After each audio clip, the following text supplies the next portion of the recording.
Graça e paz, irmãos e irmãs. Eu espero que você esteja bem na companhia dos seus aí na sua casa. O nosso texto de hoje é Mateus 18, de 1 a 14, e estamos refletindo sobre uma vida nova para todos.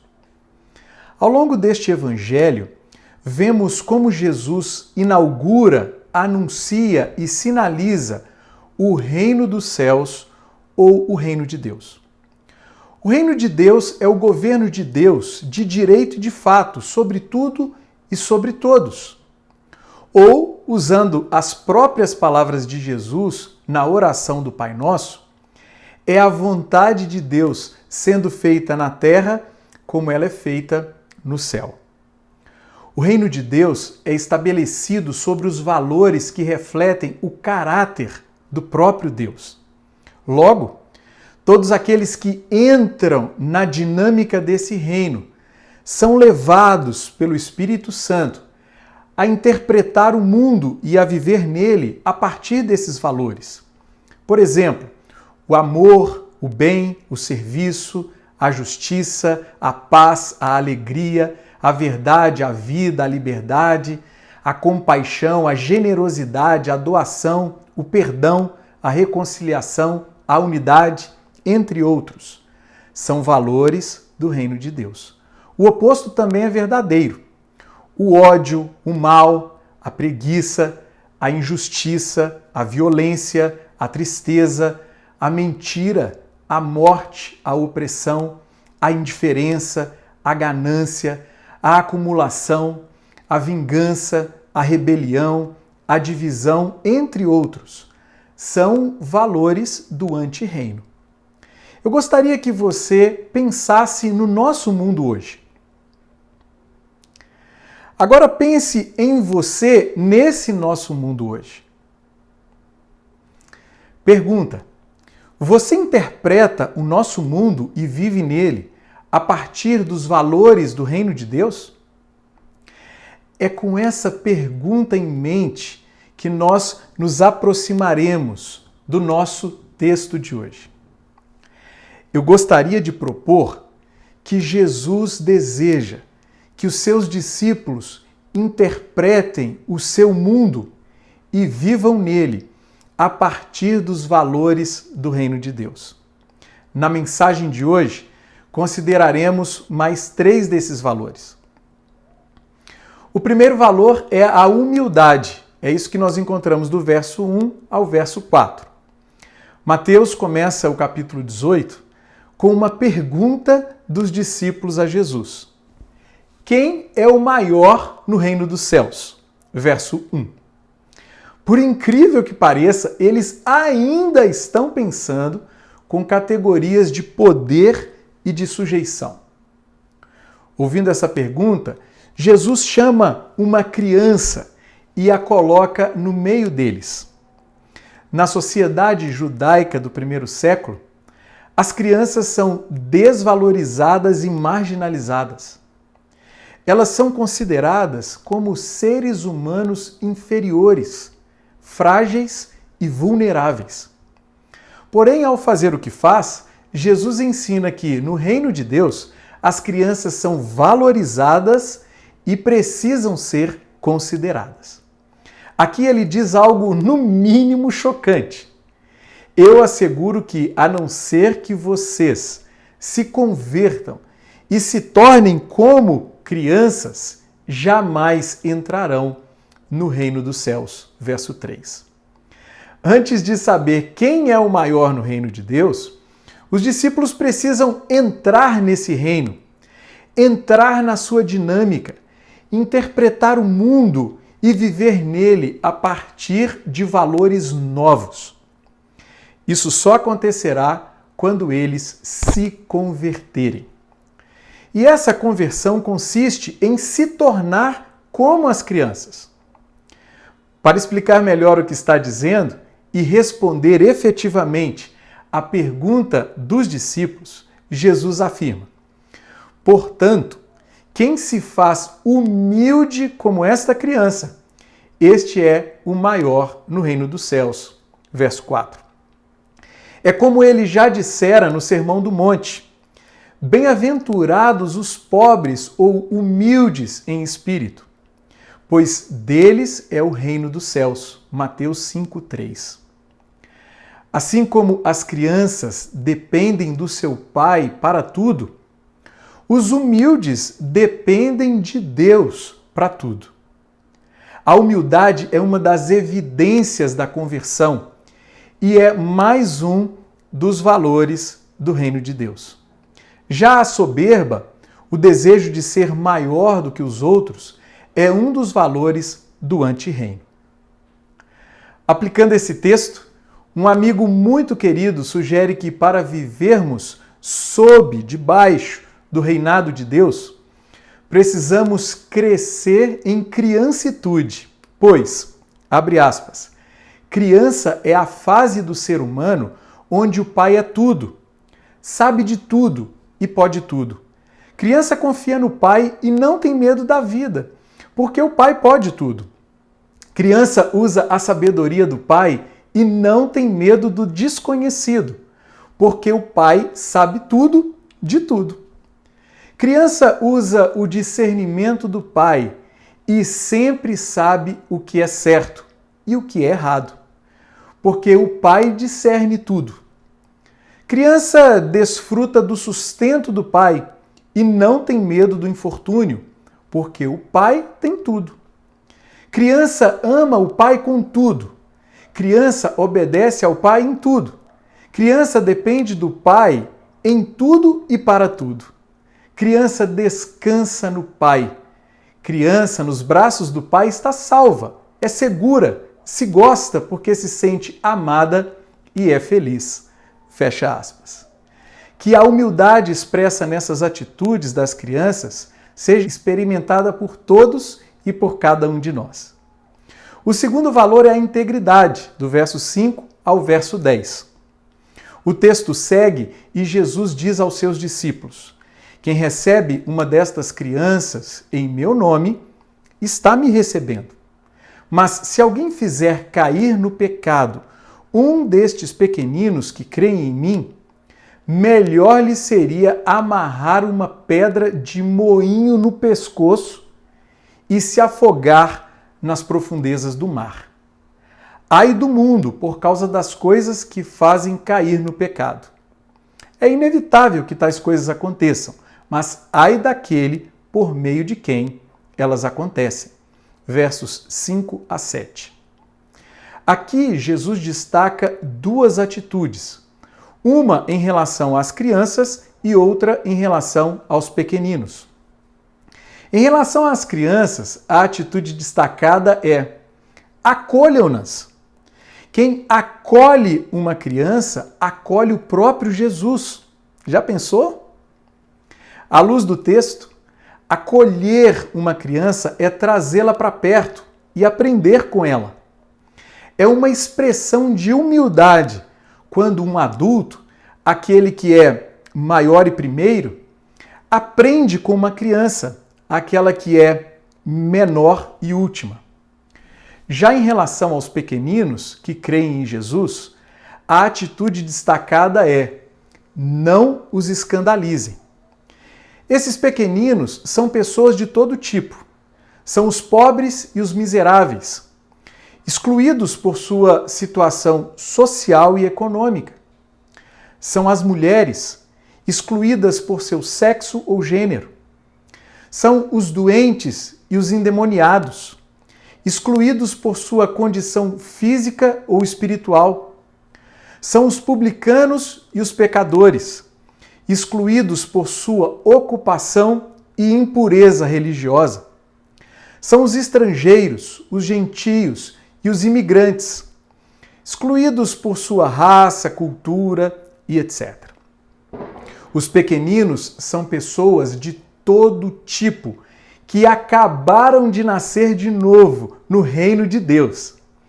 Elas ouviram o Evangelho, se arrependeram e creram, e agora seguem Jesus.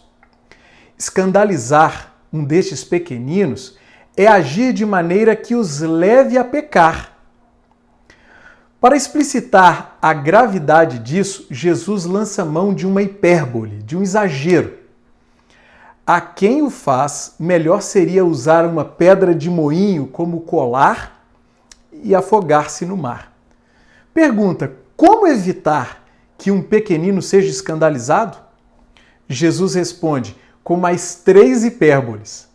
Se a sua mão ou o seu pé o fizerem tropeçar, corte-os e jogue-os fora. Verso 8.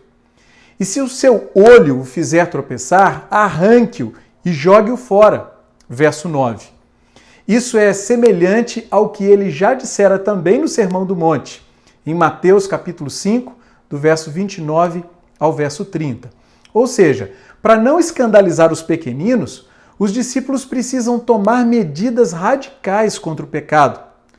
Precisam buscar uma vida marcada pela integridade, pela coerência entre o que se diz e o que se faz.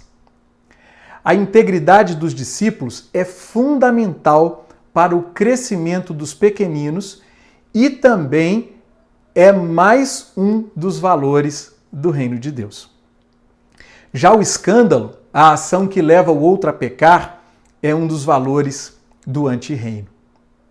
O que Jesus está nos ensinando é que as nossas atitudes modelam aqueles que estão próximos a nós e que as atitudes daqueles que estão próximos a nós nos modelam também. É uma modelagem recíproca. Assim sendo, nós não podemos interpretar o mundo e viver nele de qualquer maneira. Como discípulos de Jesus, nós somos desafiados a buscar uma vida marcada pela integridade, pela coerência entre aquilo que dizemos e aquilo que fazemos, por uma prática que corresponda a um discurso. A integridade modela. E quem pode produzir essa integridade em nós? Somente o Espírito Santo, que nos habita e que nos transforma dia após dia. Ouçamos a sua doce voz e sujeitemo-nos a ele. Aqui algo muito importante precisa ser destacado. A confissão dos nossos pecados e o pedido de perdão aos nossos irmãos são expressões claríssimas dessa coerência. Isso porque, como já sabemos, santo não é aquele que não peca, mas aquele que, quando peca, se arrepende e dá frutos desse arrependimento. Que jamais nos esqueçamos disso. O terceiro valor é o cuidado, do verso 11 ao verso 14. Aqui Jesus faz uma belíssima declaração sobre a sua missão. O Filho do Homem veio para salvar o que se havia perdido, verso 11. Notem que a ênfase é positiva. Ela está colocada no ato de salvar o que se havia perdido. Para ilustrar essa sua missão, Jesus conta a parábola da ovelha perdida. O que acham vocês? Se alguém possui 100 ovelhas e uma delas se perde, não deixará as 99 nos montes indo procurar a que se perdeu? E se conseguir encontrá-la, garanto que ele ficará mais contente com aquela ovelha do que com as 99 que não se perderam. Versos 12 e 13.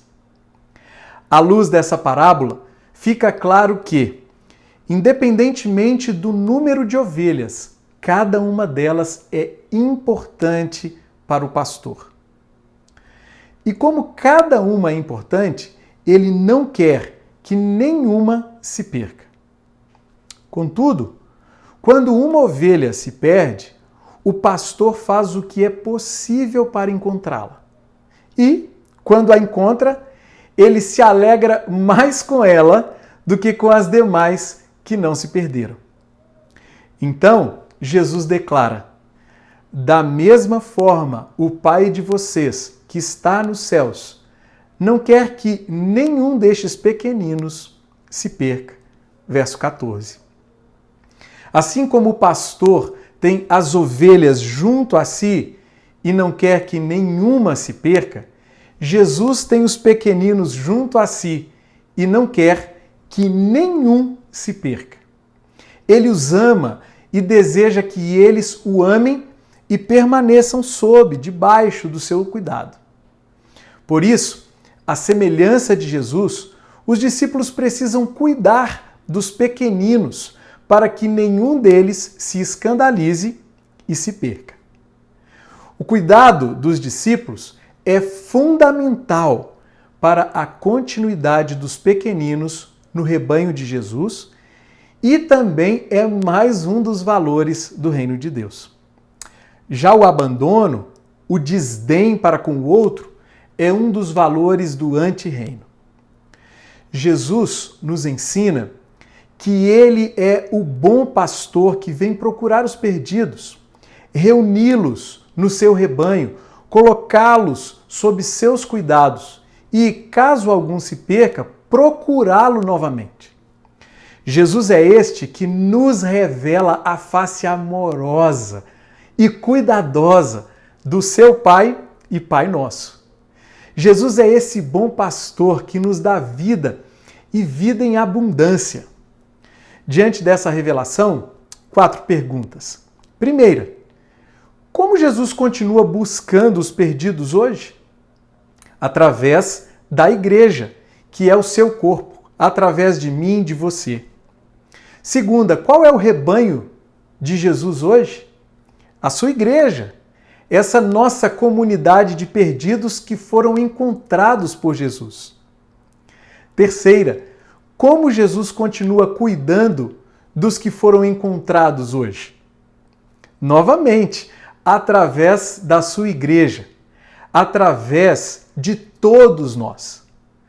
Cuidado mútuo é um dos princípios de mutualidade ou mandamentos recíprocos. É isso que o apóstolo Paulo nos ensina em 1 Coríntios 12, do verso 24b até o 25. Mas Deus estruturou o corpo dando maior honra aos membros que dela tinham falta, a fim de que não haja divisão no corpo, mas sim que todos os membros tenham igual cuidado uns pelos outros. Quarta, como Jesus procura aqueles que eventualmente se perdem novamente hoje?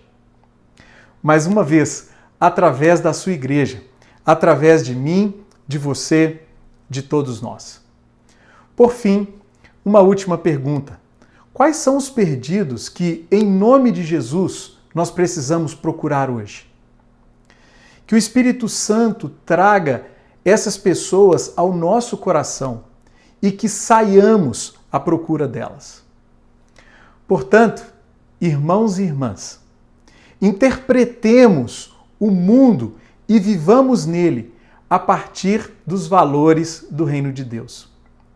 Vivamos especialmente a partir da humildade, da integridade e do cuidado.